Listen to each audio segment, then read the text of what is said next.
Το γέλιο δεν μας λύνει τα προβλήματα, μας κάνει πιο δυνατούς για να τα αντιμετωπίζουμε.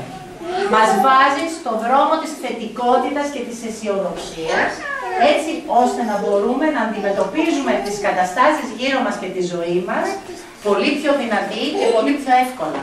Θέλω να πάρετε μία ακόμη ζωή, να κρατήσετε για λίγο και να νιώσετε τα πόδια σας να βγάζουν ρίζες, βαθιές ρίζες και να είστε τόσο δυνατές. Και τα χέρια σας είναι κλαδιά και απλώνονται. Και εσείς είστε το δέντρο της ζωής. Εσείς είστε η μητρότητα. Εσείς δίνετε ζωή στον κόσμο.